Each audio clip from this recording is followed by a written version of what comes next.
Let's talk about the Samsung Galaxy S24 in this late 2025 here.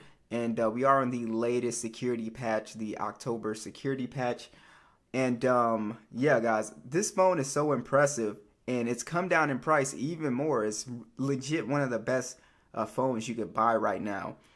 It is $309. Last time we looked at this, maybe a few months ago, it was 350 bucks. So yeah, it's come down in price quite a bit, and I could see this even coming down when the S26 series comes out to, probably around 280 bucks. So it'll just keep dropping. It'll probably stay around there, but I think that's extremely incredible for what you're getting with this phone. And people were saying the value of this particular device would stay the same in the used refurbished marketplace because when Samsung announced that 7-year updates, but it did not. It's just coming down like any other Samsung phone in price, which is a good thing for us if we're on a budget, and you just get incredible value for what you get. So first off, the design I think looks way better than S25. We have the slimmer camera rings. It's a bit more on the compact side, I guess, for 2025 standards. It's not a small phone, but it's definitely a phone that you could easily one hand, and it's pretty comfortable to hold. And it is a little bit, squared off, but it's not, uncomfortable in the hand. And we have a full glass and metal design, IP68 dust and water resistant. Very nice clicky buttons on here. And we got that matte finish. And I think it looks really, really great. And yeah, I have no issues with the hardware, so far of, owning this phone. As far as the display goes, you have a very nice display with very nice thin bezels on here. We're talking about 90.9% screen to body ratio. We do have a dynamic AMOLED panel. It is 120 Hz HDR10 plus, and it is actually 2600 nits peak brightness. So this thing is very fast. It also has a very colorful panel if you turn up the vividness slider in the settings. And I don't have any issues with the screen on here. We're at 1080p resolution at 416 for the PPI, so all the icons look very sharp when you look up close. And yeah, like I said, no issues with the display here. Even if you're someone who is outdoors a lot, this is a very bright display. I have it under some, pretty harsh lights, and I don't even think I have it up. Yeah, I don't have it up all the way, but this thing can get pretty bright. So if you're outdoors a lot, you're at the beach or something like that, yeah, it looks really great. I could say I wish one thing that Samsung would do, and it's something that Apple actually did this year, was introduce anti-reflection coating, because as you guys can see, when the lights hit it, it has a pretty harsh, glare. And that's just something that they can do with this upcoming S20, well, what are we on, 26? So yeah, but other than that, the display looks great. I have really no issues at all. It's a very nice panel to look at. When it comes to the software experience, we're running One UI 8. This thing gets a 7-year pledge, which is a pretty big deal because you don't have to upgrade your phone for a very long time. And then after that, it actually gets security patches. We have pretty much all of the Galaxy AI features that we would have on an S25.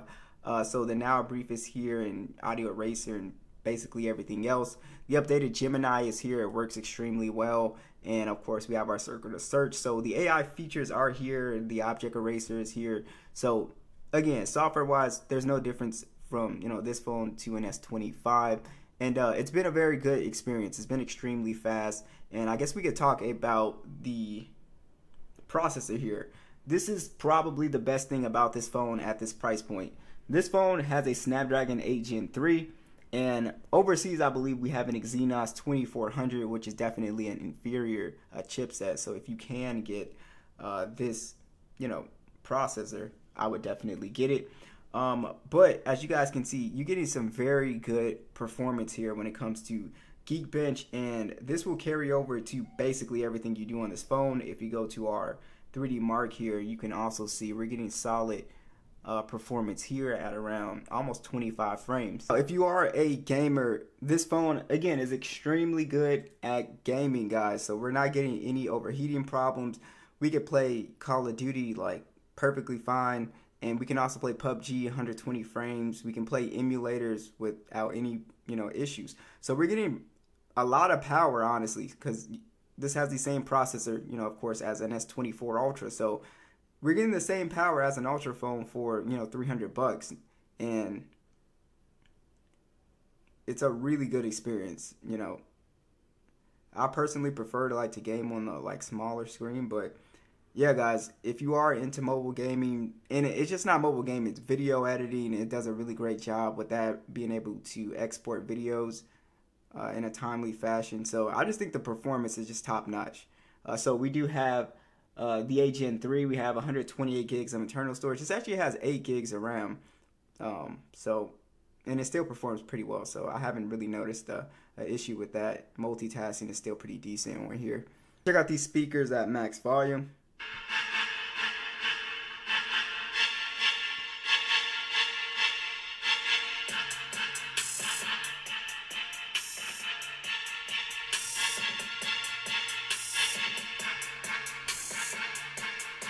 Yeah, I would say pretty solid speakers. You do have a pretty well balanced sound on here. We get pretty good bass and a very crisp and clean sound. I don't really have any issues. Are they like the best sounding speakers of all time? You know, no. Like, you know, the bass could be a little bit better, and I could hear the low notes on the 808s, but not as clearly as, you know, some other speakers. Yeah, you kind of like can kind of faintly hear them. So I think the speakers are pretty good, especially for the size of this device. Of course, the ultrasonic fingerprint scanner works extremely well, so we don't have any issues with that. You can also use your face unlock here as well. Image quality, honestly, is going to look extremely similar to an S25, so you're not really missing out on anything if you get this phone. Samsung in general has not really done a ton of major upgrades with these base model phones, I would say, since like the S22, because in good lighting conditions they perform kind of similar. A lot of people say they can't really distinguish between the shots, but I would say great detail on the S24. Sometimes the colors could be a little bit oversaturated. It kind of makes things look a little bit too colorful, but in general we get, you know, very good detail, very good dynamic range. Ultra wide is pretty consistent with the main lens. And we also get that 3 times optical zoom. So we can get up to 30 times max zoom. We have a 50 megapixel standard, 10 megapixel telephoto, 12 megapixel ultra wide. This can shoot in, you know, 8K 24 and 30. And we also do have a 12 megapixel selfie that shoots in 4K 60. And like I said, guys, you're going to get pretty good you know, images out of this phone for what most people are going to do. Even in low light photography, we can still get I think a pretty solid shot. The photos don't completely, you know, fall apart in my opinion. So because of the chip efficiency here, we actually do get pretty good battery life. So I don't have a battery life issue with this phone. It does a pretty good job with standby time as well too. So I think the battery life is pretty good considering the size of the battery. It's a 4,000 milliamp hour battery. It does charge, to me, kind of a little bit slow at 25 watts.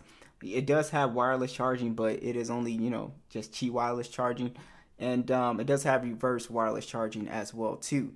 So I would say this phone is very good for what they're asking for. I think it's extremely good. You get an excellent hardware, excellent display, very good cameras, very good processor. You can do pretty much everything on this phone, no issues. Very good battery life, and you have ridiculous amount of software support. So let me know what you guys think, and I'll catch you guys in the next one.